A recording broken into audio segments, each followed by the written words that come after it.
people in the room and also online. My name is Patricia Lewis. I'm the Research Director here for International Security. And it's my great pleasure to be on the stage with Martin Griffiths, who's someone I've known for a while. I've always admired, always wanted to know your views, Martin. And welcome home. Thank you. You know, this is... Almost home. Almost home. You were born Wales, in Sri Lanka, of yes, course. That was it. Yeah. Welsh heritage. Welsh heritage. Educated at a Quaker school in the UK. Yes. And of course, SOAS. And SOAS, yes. Yes, a This very town. important Yes. university.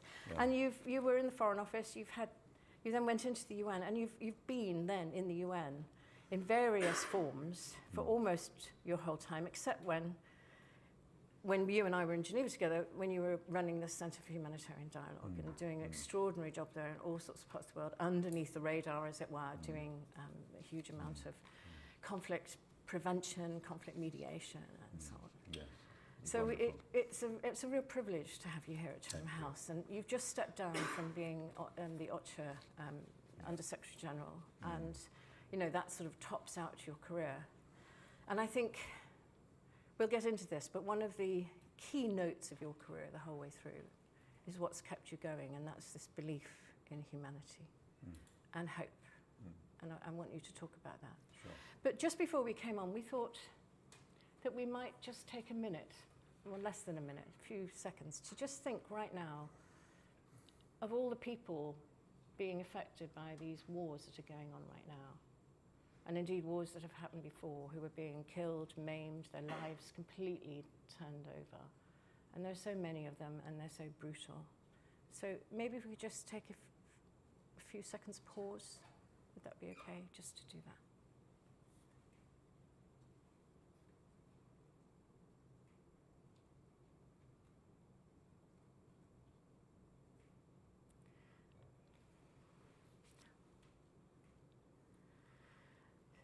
So, Martin, thank you, everybody. Let's begin with what's going on at the moment. You know, we have what's going on in Gaza, in Lebanon, what's going on in Ukraine, what's going on in Sudan, Yemen, which you know very well, obviously, you know, and many other places that you might want to touch on. What's your view of what's happening, and how do we move, particularly in these seemingly intractable conflicts that are going on at the moment? You might want to focus on one or two of them, but we'll remember all of them. That's a key question, isn't it? I think there's two sort of partner elements here. One is that it is true, I think, it's generally true at the moment that almost all conflicts are not being resolved. And you know, that wasn't the case in the past. We shouldn't take that for granted. We should understand why that's happening, and there are different reasons for that, which I'll come back to. I tried, of course, in Yemen, and that's gone backwards. And I know from all those years in HD and elsewhere of mediation that to get warring parties to stop fighting is one of the most difficult things, because of course their constituency, their base, is a fighting force who loses family members, who suffers terrible things, and to say to them, okay, now it's over, is not easy. We ask a lot of them. And usually, of course, as we see again around the world today, they're not really used to this kind of proposition. So we are in a position of the most wars, I think, ever, since the Second World War, not global yet, but it's a very dismal thing. There's two things I want to comment on in this regard, Patricia. Number one, of course, the elephant in the room is impunity.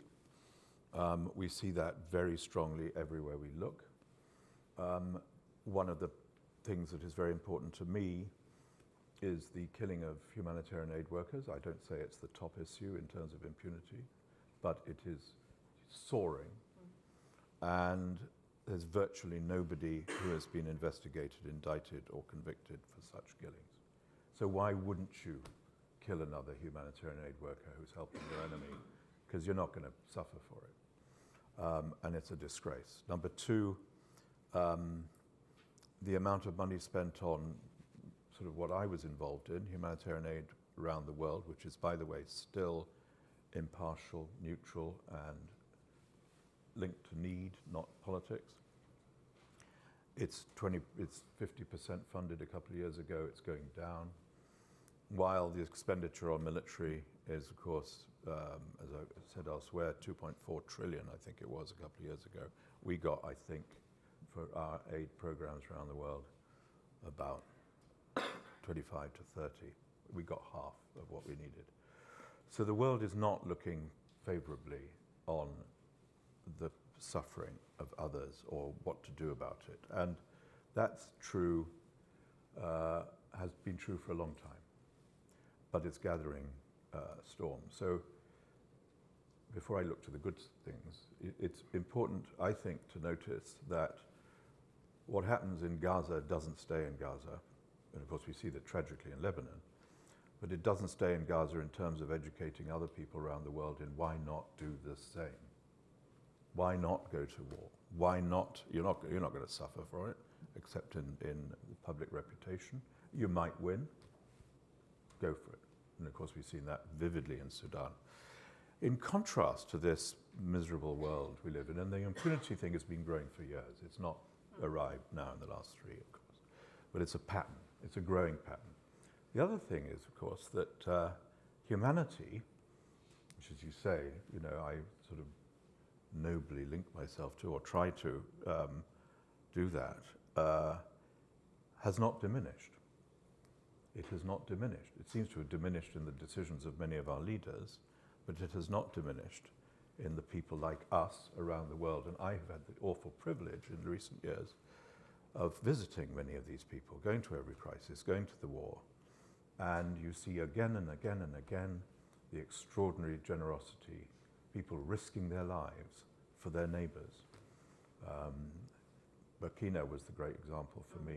Djibo, this small town in the middle of an Al-Qaeda battle with the government of Burkina Faso.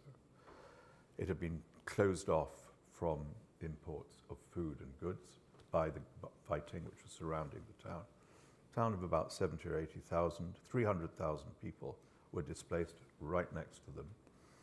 And of course, everybody ran out of food and everything else. And I met, of course, people I wanted to meet there, and the women of the town, the original population, had completely run out of opportunities for food, and they used to go across the line, the war line, savage war, very dangerous at night, to collect what was left, leaves and salt, from neighboring villages, and they brought them back and they shared them completely with their new unexpected neighbors. I mean, if that isn't a definition of humanity, I don't know what is. And this is cross-world, it's cross-cultural, it's cross-continents. Tigray, a big war of a couple of years ago, I remember going there in 2021, and there were still places, small towns, villages, which have been deluged by displaced people. Local communities in Tigray emptied their pockets, bankrupted their assets to serve and feed and host these people before we got there. And that's a universal truth. So our leaders are not loyal to the feelings of us, ordinary people. So why is that, and how come they either get voted in, or at least once they're in, if they're not voted in, so supported within the country in which people live, even though they're making decisions which ordinary people in their ordinary lives would never make? What's the disconnect here? What's going on? And most importantly, how do we begin to address it and fix it? Well, I think it is true, for a start. There is a disconnect. I've been sitting in the Security Council quite a lot in the last 6 years, and in the Yemen case, quite a lot of unity, by the way, around the table. In the case of my OCHA, my humanitarian appearances, almost no unity. And you listen to people who are all in different ways, I mean, many very good people, so it's not universal, talking at great length, at high concept, and losing the sense of the connection to people and the tragedy of families.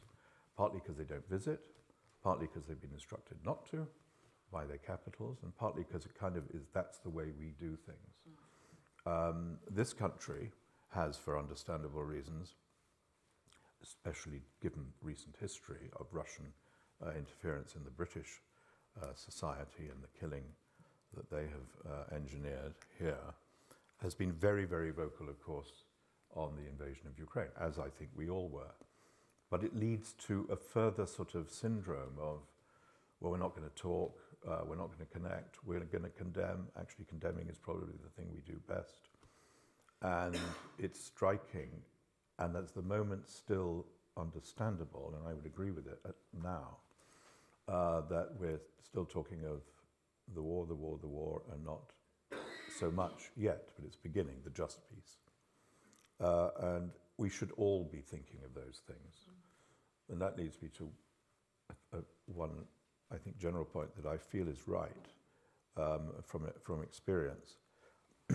When we were working together, Patricia, 25 years ago, mediation was on the up, wasn't it? Political mediation. And we were all involved in that. And it was based on certain principles of disinterest, of neutrality, and it's decreased enormously these days because of the things that you've been talking about. Mediation is now taken up by actors with interests. That's not the mediation I understand. And it's difficult not to have interests when people are so abusive of the human rights of others. But it's an essential component, and it's not there. It's not getting funding. It's not the condition precedent, I think, I would go quite strongly on this, to ending wars. You see it in Sudan, for example, mediation hasn't happened. It's been a bunch of countries which all have interests, trying to do good, but they're not using the history and experience of strong mediation organizations and individuals. We need them back. We need this government and others to fund them. So, that brings me to the UN, which of course is such an important body when it comes to providing the legal framework, for providing the opportunities for discussion. You mentioned the Security Council, but it's the corridors often outside the Security Council, the Delegates' Lounge, and the General Assembly, which has proven itself time and time again to be able to do some shimmy around the Security Council. So that there are ways, there are superb diplomats out there who can negotiate, who can get to yes. So what's happening that it's so stuck? I mean, I know that the Security Council itself, which of course never worked properly during the Cold War, was suddenly had this flourishing and then of course closed down again. But we always knew, diplomats always knew ways to get around this, and we've seen some very clever stuff recently. But has the moral authority of the UN diminished? Is that what's happened? Is it that there's less legitimacy of the UN? And if so, what do we do? How do we restore it? Yes, I think it has diminished. I would, as always, and there are people in this audience who've worked for the UN longer than I have, always say, there you are, Mark. So I speak carefully in the company of giants. Well. Yes, Hello, exactly. everyone. Hello. We always distinguish between the organs in the UN and the staff of the UN. And it's not a complete fair distinction, but it's certainly interesting in this case. As you say, General Assembly has been re-energized. It was considered for many people like me to be a slightly moribund place, and it's not. And there are these efforts that you're referring to of ensuring that if you use a veto in the Security Council, you have to explain yourself in the General Assembly. It's a very interesting rise. That's a good thing. It's not enough. The UN, the geopolitics of the divide, from Ukraine onwards, has stultified, I think, the UN's willingness and capacity to enter into what will inevitably be controversial diplomatic or mediation efforts. And they are much diminished now as a result. Who is really going to say, let's have a go at mediation in Ukraine from the UN? Who is going to, from the UN, have a go at mediation in Gaza? The Secretary General has publicly said that Israel would not allow the UN to have any role in the ending of the Gaza tragedy. It needs to be, however. It's not just about relying on the General Assembly energy. The Security Council, of course, needs to be reformed. I'm not optimistic at all about that, but the US, as you know, has been making some moves. Not yet sufficient, and not yet releasing the veto, which is the essential problem. But beyond that, and perhaps the real important, and I think everybody knows this, bigger picture, is the way that, because of Ukraine and Gaza, that the sense of validity and moral authority of the West is draining out. We've seen, Global South has suffered terribly from the Ukraine war. We tried to do a little bit of help from the Black Sea, but it's suffering terribly still. And it's angry in general with the postures of the rest of us. So there needs to be a structured, systematic commitment by the UN to regain its moral authority, of which this is a key element. And we aren't really seeing it. And I don't think we should be thinking about another summit about it. This is not a big room issue. This is a small room and a series of small rooms to get that moving. It's imperative. Everybody I meet says the same. And presumably it's also regional. That it's being in the region, it's being there. Yes, it is. And, the dangers, we see the British, I think, are evacuating their citizens from Lebanon, very, very understandably. So we're not in the war zones. Humanitarian aid workers have the privilege of always being there and, sometimes being killed. But the evidence is not available. And of course, journalists are often excluded. Sudan is really the obvious case, but look at the way that the Israeli Defense Forces took over the Al Jazeera office in Jerusalem. It's a shocker. Journalists count as much as the rest of us, if not more. So we're not seeing the evidence. Remember the famine again, I'm looking at Mark Bowden actually, the famine in Sudan and Ethiopia in the 80s, our days, was a shocker, and it was on camera, wasn't it? And we all lived vicariously the tragedy and the wrongness of it. We have famine now declared finally in El Fasher in Sudan. We have technical data which suggests that even if the war finishes in 2025 in Sudan, 12 million will die because of food insecurity, because of the spreading of that famine. And that's that's a positive note. I mean, obviously it isn't, but it's a shocker for all of us. It's off camera, because you can't get there. We can't, journalists can't, the government won't let us, the war is dangerous. So we don't see the truth of the consequences of our leaders' decisions, and it is our leaders' decisions who do this. So citizens' journalism on social media, etc., is often the only one that we're seeing, and of course there's all sorts of problems with that because of quality control, disinformation, orchestrated campaigns of disinformation, not seeing all sides of the discussion, etc. And also those who are trying to get information out are then very vulnerable to the powers that be, and they try to get rid of them, shut them down, even kill them.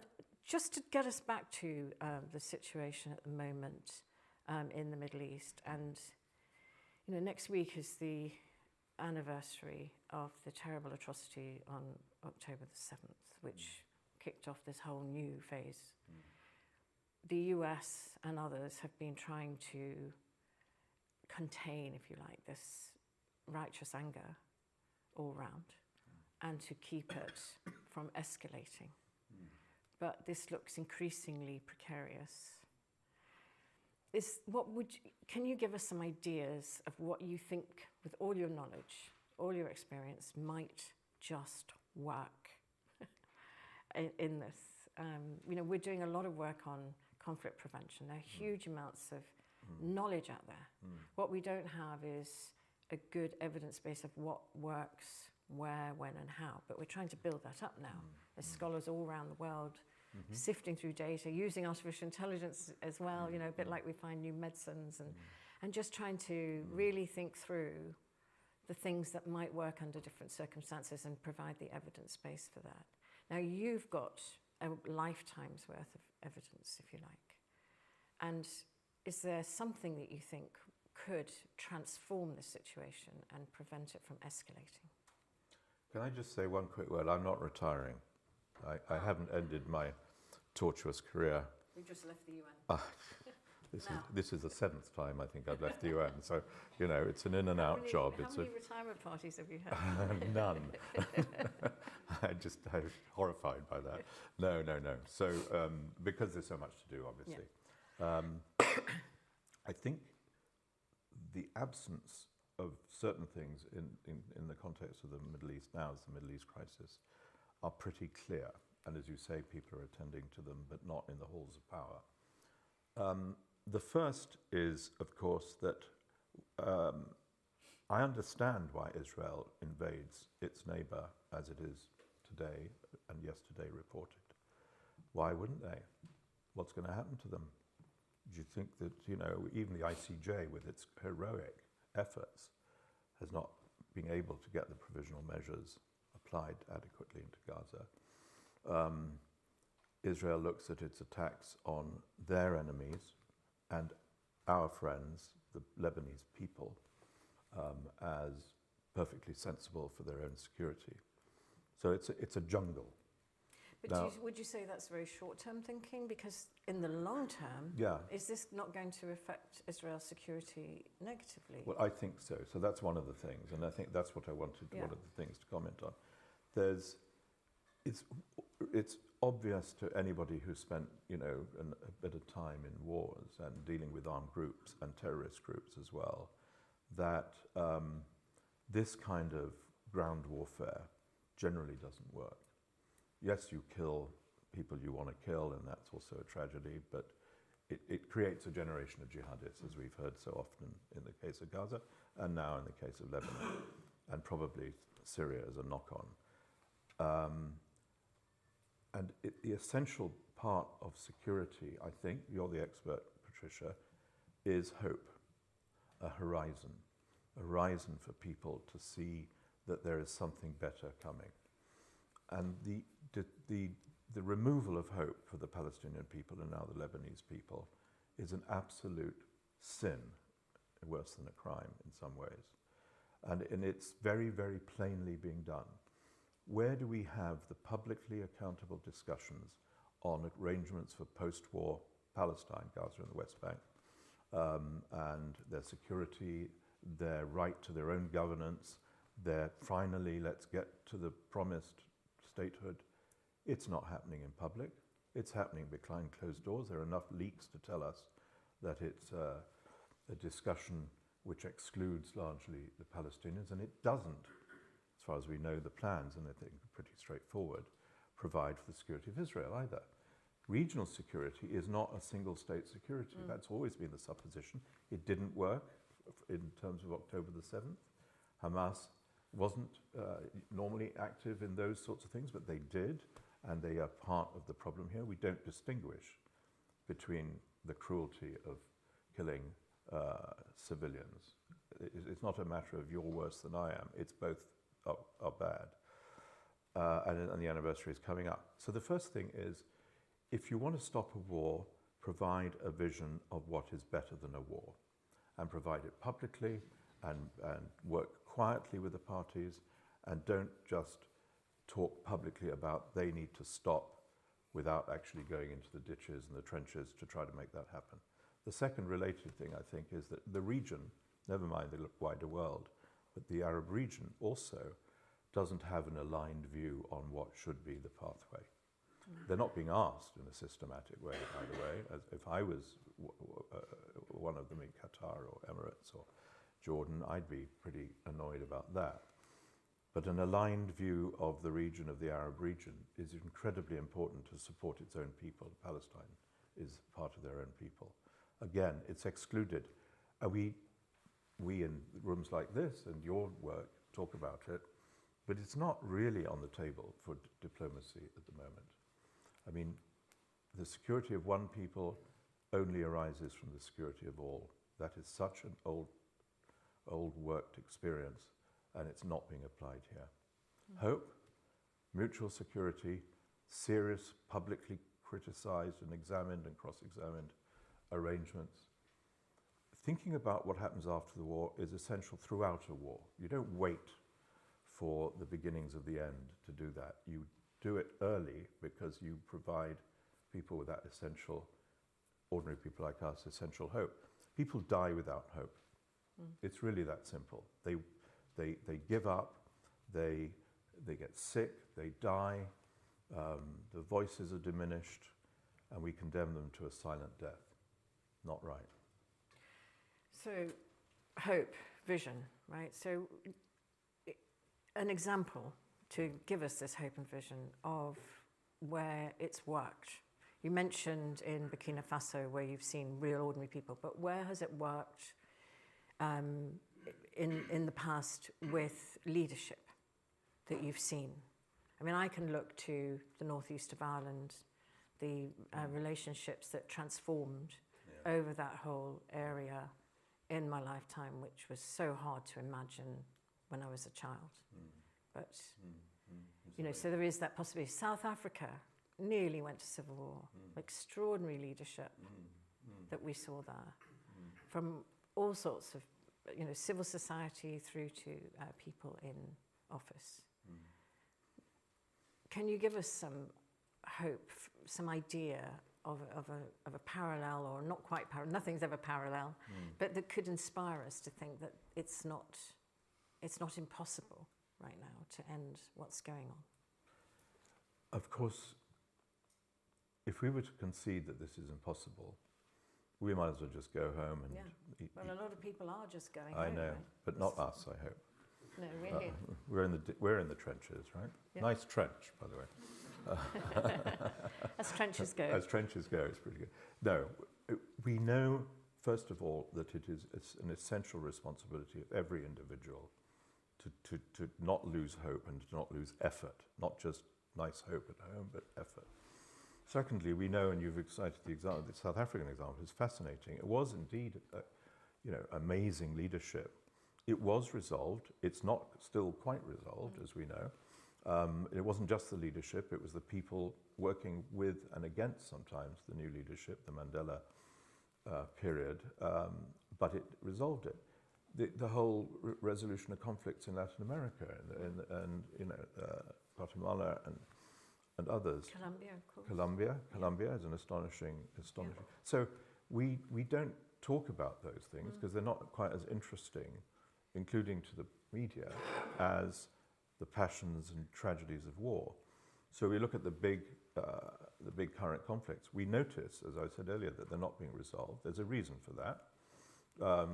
Nobody in our leaderships is being held to account for their own failure to, for example, not export arms to the parties. That's also a case in Sudan, and so forth. But we are determined, I think, as an alliance of people across the world to change that. And that's the revolution that we should be thinking about, because it can work. It has worked. It'll work again. It also needs really, really professional efforts. I think that, for example, of mediation, as well as in my community of humanitarian aid. If you look at Sudan, just to move away from Gaza for a moment, there have been significant recent efforts in July and August, of efforts in Geneva, in fact, to mediate between the parties. There was the Jeddah process. I was I was an onlooker to that at the time. But they haven't worked. And I think there are a number of reasons for that. It's always the case in wars. We used to talk about ripeness for peace, and I don't think any of us really like that concept. But the generals are keen to keep fighting. We hear rumors now that maybe that's slipping a bit, but it's still going on. And the attack, of course, on the Emirati ambassador's residence was a shocking reminder that it's still continuing. But what has been absent in all those efforts by states, all of them determined, committed, but with interests, is the preparation for any talks, and for managing the talks without too much ambition. In all these talks in Geneva and Jeddah, In the early days, let's have a full ceasefire. You know, you wouldn't propose that in any early stage of an effort to resolve a conflict. And I think mediators and others and yourselves and experts know that. So it needs that kind of attention, that kind of preparation from these sources, and that gives it half a chance.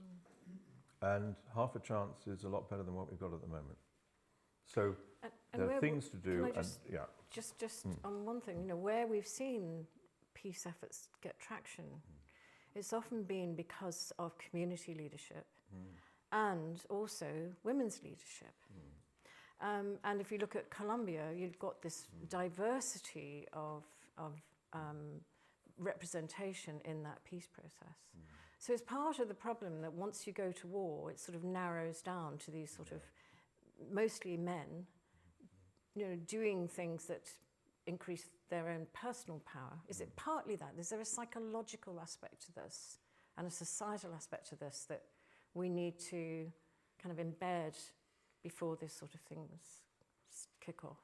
Is this it? Yeah, my experience when I was mediating was, this was before 2021, was very strongly that almost there's one thing warring parties can agree, that is not to involve civil society. You know, let's keep them out. Including right? Negotiations at the UN, isn't it? Yeah, there you go. Well, they're not, yeah, exactly. Yeah. They're not present. And it's difficult to do so. I remember being involved in one mediation in Europe where it specifically, I was specifically told, this is in the Humanitarian Dialogue Centre, that we shouldn't get involved with the local population or even civil society in that country. Crazy stuff, because of course they're the reference point.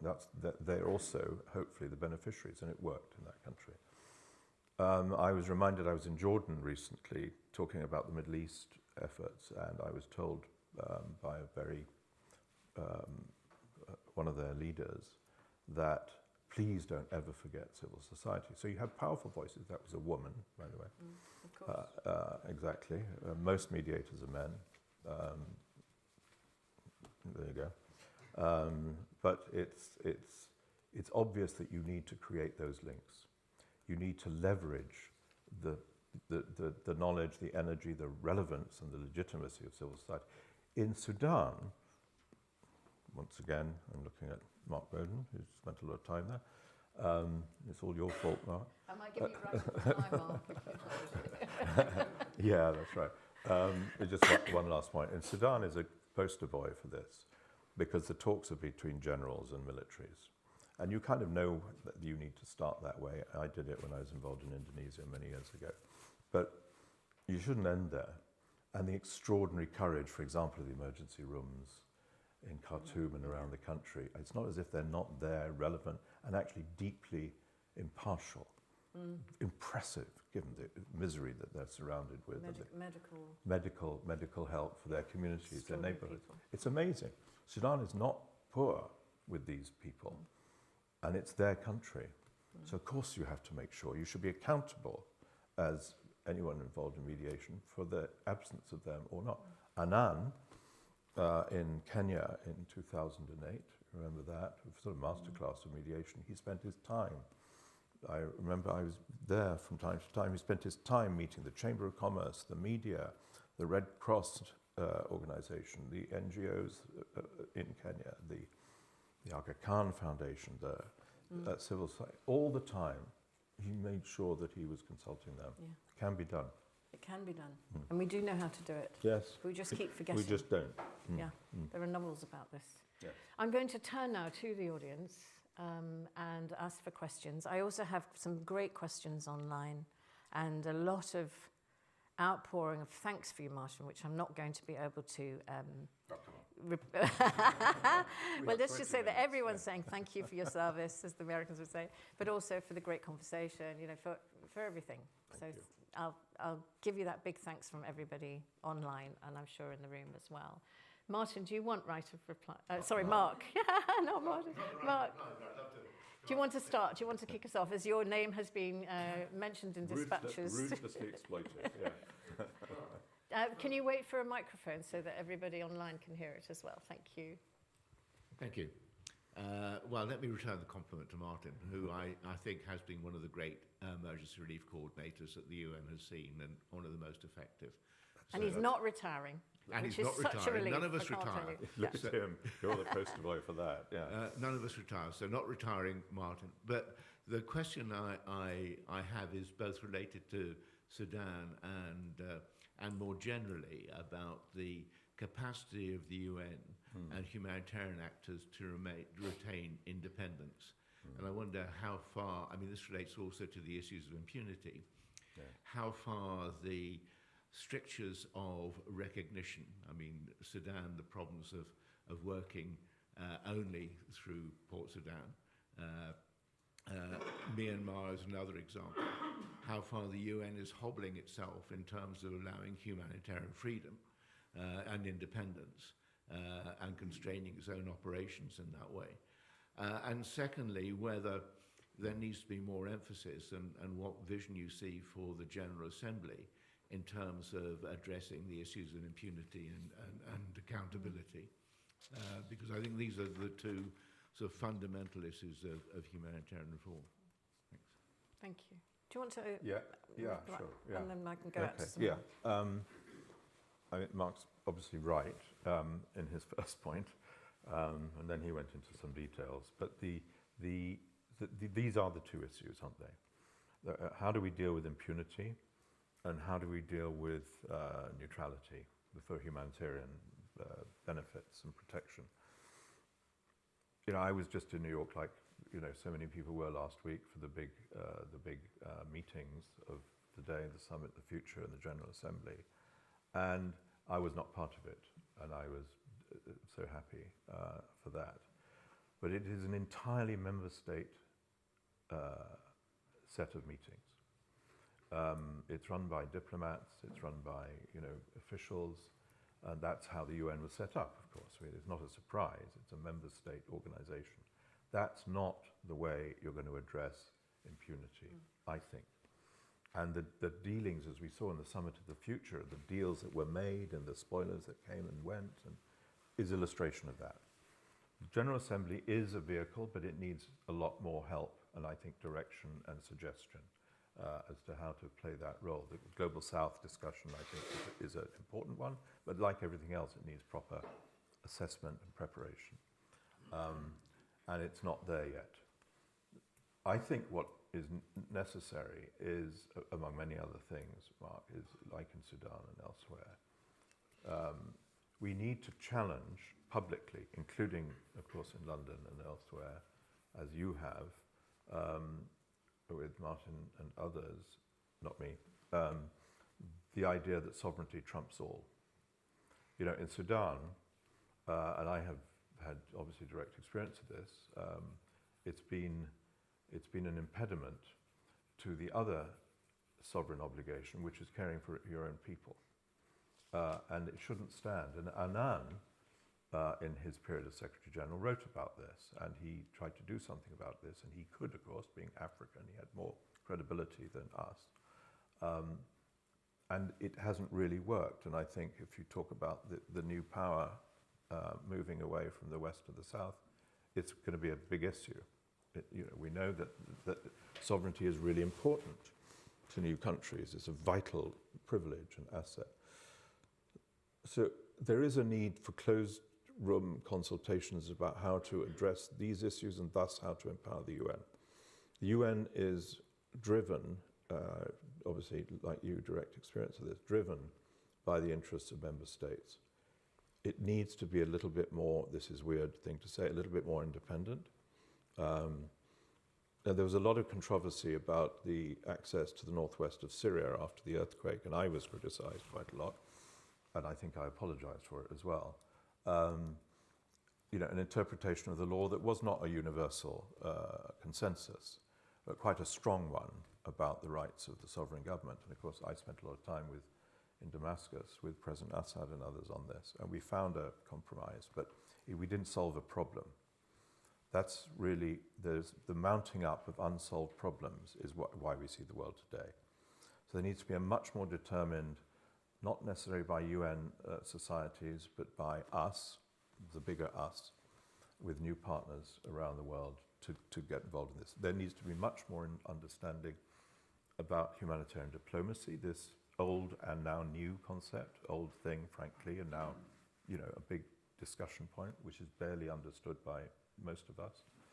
I think I tried to define it in an aeroplane the other day because I didn't really know what was involved. So we need to do that. And we also need to... I was at a meeting last week in New York with very interesting people, heads of human rights organizations and others, and some humanitarian, and I was doing a briefing under Crisis Action, the organization here in Britain, Nicola Reindorp, Malak Brown first, and then me. And what was the focus was, we know that the world is a horrible place, and we know that there's impunity. We've seen the trend going up. What are we going to do about it? What is the practical measures that we can take? How do we empower even more, despite Congress and others, the International Criminal Court? The prosecutor is trying. I won't go there. And the International Court of Justice, of course, has been an extraordinary, like the GA, an extraordinary new thing. They were created for that. How do we do that? Practical measures now, not high concept, not good diplomacy, but practicalities. It's a project that we need to do, and we need to get people around the table who know what they're thinking. Do you think part of the problem is that It's not when we do negotiate these things, when people negotiate these things, it's done mostly in a period where there is an opening to do it. And in other words, it's sort of a period of sunshine. But then we don't weatherproof the agreements for when the storms come, when the relationships break down. We create these agreements in a period of better relationships. Well, it's certainly true. If you look at the ICC, as you know, was set up proudly and gloriously with the UN setting it up as a sort of linked entity. And we now talk about double standards towards it, including by the former government here. But that's not new. We didn't resolve that at the beginning. We weren't able to through diplomacy. The US always dismissed it and famously threatened to put it out of business in the case of the Gaza problem, which is, an astonishing move. But it's unresolved issues. The unresolved issue, obviously, of the Palestinian statehood has led to where we are today. You don't move on from problems, you try to resolve them. Look what is not happening in Afghanistan. It's a long way away now, so it's sort of, we can wave it off. We haven't resolved the issues in Afghanistan. We haven't resolved the tension between the Taliban's refusal of all rights of women and girls to any kind of normal life, and international engagement with them to persuade them of their obligations, but also the welfare of their people. We've tried, a lot of us have tried. We have someone online actually who worked with you on the MOU with the previous Taliban regime, Mumtaz Akhundzada. I probably pronounced that incorrectly, forgive me, Mumtaz, who is actually asking exactly this question. Why aren't we doing this? Yeah, why aren't we doing this? I mean, the power correctly of women to insist on their rights everywhere is something which is a bedrock of humanity anyway. So it's not an optional extra. It's a central core issue. But as a humanitarian, I'm one, and I went to Kabul quite frequently to talk to Afghan NGOs, women-led NGOs in particular, women's organizations, to say, what are we supposed to do now with another dreadful edict has been passed by Kandahar? They said, well, don't make us suffer twice. For God's sake, don't run away, don't take aid away, which a lot of countries did, and still it's way down as a result of this. The pariah state problem is that people suffer twice for the evil of their rulers.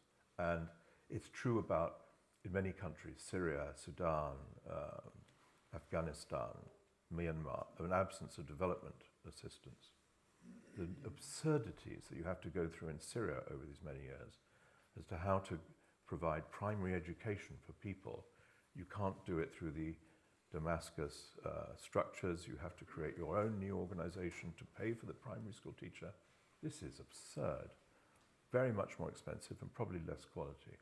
We've got to stop the way in which the world's indignation, often understandable, is left as the only man standing. Right, I'm going to the room, and I've got some more online, but if I can go to the back there, Tim, please. Yeah, thanks, Martin. That's really, really interesting talk. Tim Wilsey, King's College London. Oh, my goodness. Yeah. Actually, just briefly on Afghanistan. I mean, the thing about Afghanistan was we lost a war. The West pulled out of Afghanistan, and the Taliban was left the winner. Actually, the mistake was the negotiation in Doha and the terms of the negotiation in Doha, and what we then sort of imposed on an Afghan government that had been kept out of the loop. So it's a curious case, actually, of bad peacemaking rather than bad war making, if you see what I mean. But what I wanted to ask you was something slightly different. I mean, one was a comment on what you and Patricia said. So South Africa obviously was a fantastic outcome. And if you remember, at the same time, there were the Oslo Peace Accords on the two-state solution. There was Eastern Europe, joining Western Europe, all sorts of things. So peace broke out in that period between the end of the Cold War and 9/11. That unipolar moment, which made it so much easier because nothing was contested. Now everything is contested again. So that was sort of a point I was going to make, that peacemaking becomes difficult when the world is contested. But my other point I wanted to ask you is about what about social media? Because it seems to me that is a new thing since the 9/11 period. And I don't know what your experience is, but it does seem to have a polarizing effect. You very, very rarely on social media see a balanced opinion on what's happening in the Middle East, for example. Thank you. I'm going to go to a couple of more people because otherwise we're not going to have time. A woman there, please. Thank you. Hi, I'm Iona Allen with the World Today magazine at Chatham House and previously UN as well. So you spoke, or Patricia kind of spoke more about the kind of draining away of the UN's moral authority. And my question is, in 2024, do you think the UN's efforts are best served in trying to regain the kind of moral authority it perhaps had in the 1980s or 90s, or in supporting other actors, potentially like regional actors and structures which perhaps have more legitimacy? So, I mean, another way of framing it is, to what extent does this kind of decentralization, perhaps, of moral authority and of diplomacy and mediation, to what extent can that be a good thing? And is it perhaps more fit for purpose in this kind of more fragmented world? Great. And one more question at the back there, because you've had your hand up for a while. I know lots of other people have too, so sorry. Thank you. Dominic Dudley, Gulf States Newsletter. I wanted to ask you about Yemen. What's the vision for what's better than a war there? And does that involve a single state, or might it break into two or more? And how much harder is it to reach a resolution there against the backdrop of what's happening in Gaza and Lebanon? Thanks. And can I say that there's a couple of other things, or several other things that come up online that you might want to weave in. One is about North Korea, what to do.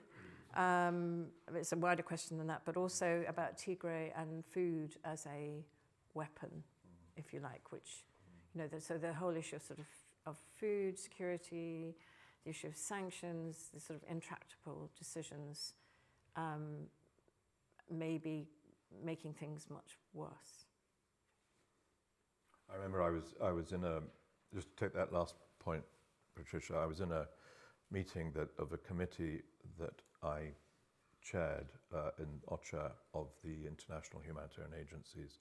It's called the Interagency Standing Committee, and it has UN and non-UN there, and we were talking about Afghanistan. And everybody in the room, of course, was humanitarian, and they all took the opportunity to express their doubts about the sanctions impact in Afghanistan and elsewhere. There was one who didn't, who was saying, no, we need to impose sanctions on Afghanistan because of the dreadful behavior of the Taliban, and we need to punish them. Of course, that person was a human rights person, and it's understandable, right? But that was the purpose of the meeting last week. We need to stop these siloed differences because it divides us. And we can. Of course there's overlap. I think that sanctions, US and others, need to be used as incentives and not only as punitive. And I was talking to some US officials about that last week. It's time to say, we will lift sanctions if you do the right thing.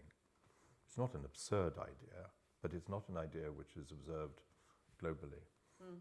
And it's an obvious miss if you think about it for a moment. That's not to say you get rid of sanctions. They are expressions of public hostility to what's going on, which is sensible. But you need to use them in a constructive way, I would say, of course, being where I come from. I think I'm not sure about devolving to the region, because we've tried that.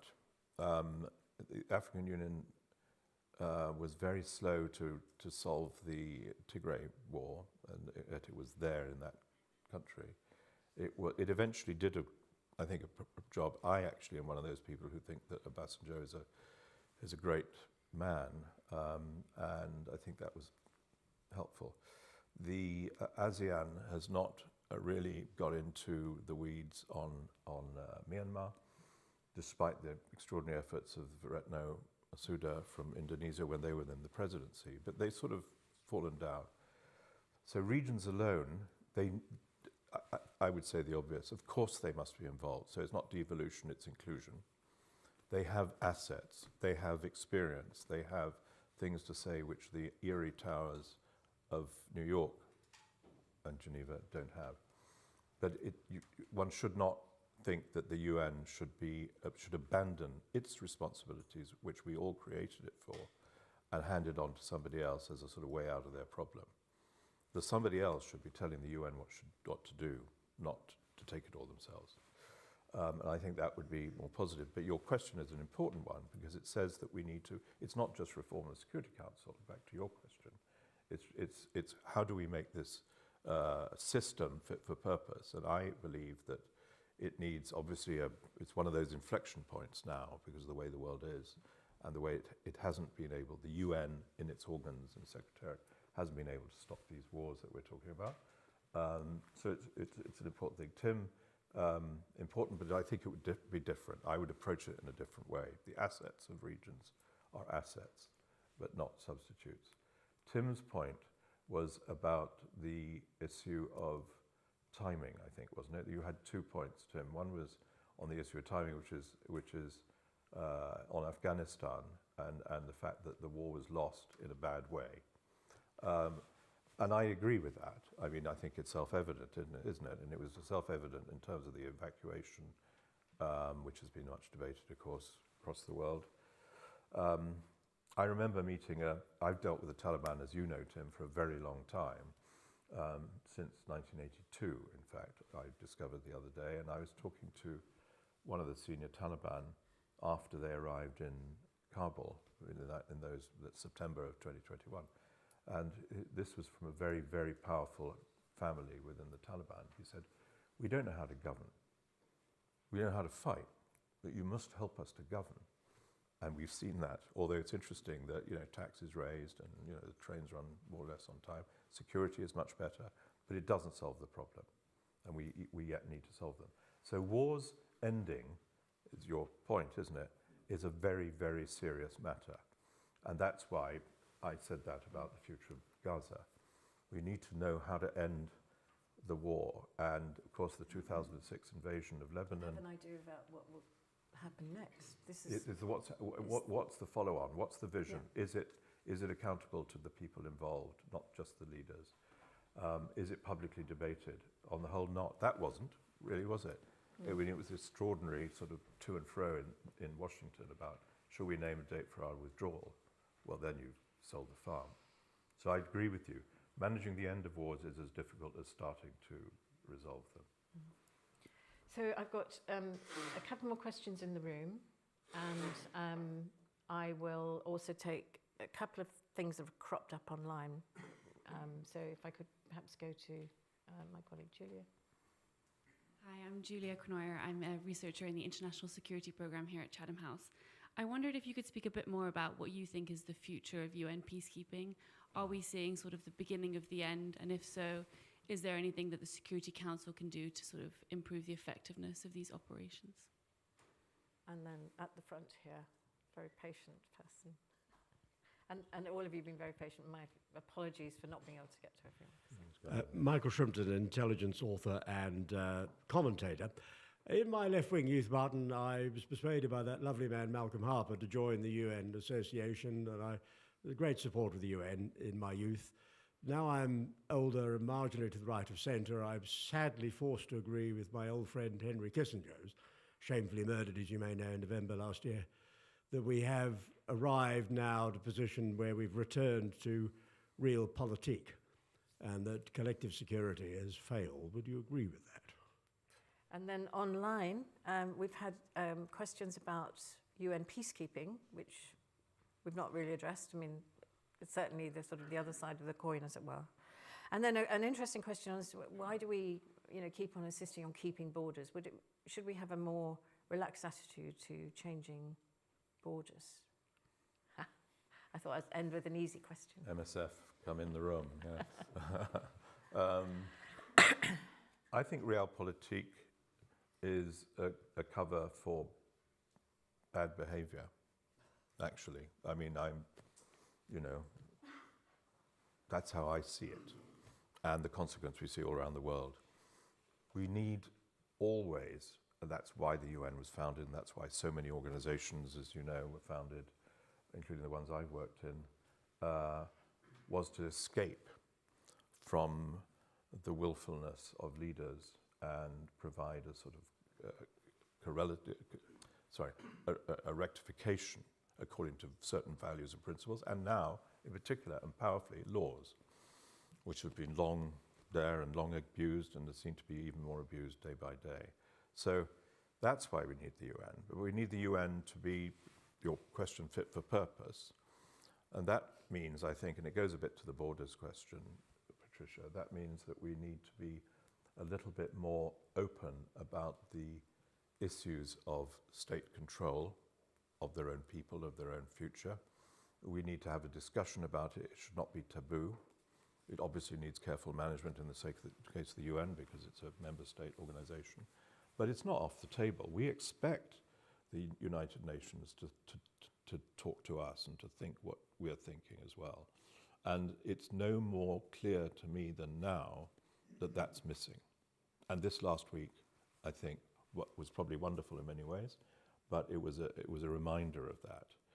That means the Secretariat, of course, needs to be embraced and to step out, to do more mediation, despite the fact that the parties, the governments, the permanent members may not like it. I remember when Secretary General Guterres went to Moscow to see President Putin before it got agreement on the two big issues that were agreed between parties, the Black Sea eventually, and this extraordinary operation to get people out of Mariupol and Azovstal. And he went there and he was specifically told by one of the leaders of one of the permanent members not to go because it would be played by Putin. He was so angry at this that I think it made his journey even quicker. But you should not tell the Secretary General not to do what he's there for. He does have to speak to... Everyone else thought it was a bit slow. Yeah. Let's not go there, Patricia. And borders is a really, I mean, it's, I'm trying to step carefully around sovereignty, but is a really important issue. Do you remember that great speech in the Security Council a year or two ago by Martin Griffiths? Oh yes, King's College graduate. Very proud. There we are, the mother of all parliaments and all that. Yeah, he's a wonderful man, a good friend from all those days. But I was in the room when he made that speech about borders. Yeah. And he was a Kenyan ambassador to the UN, and he was a member of the Security Council. And he said, borders were set up by you, pointing at the permanent members and the British and the Americans and others. He exaggerated to make an important point, obviously, but he said, We've had to deal with that problem all our lives. And there is no going back from these borders, I think he then went on to say.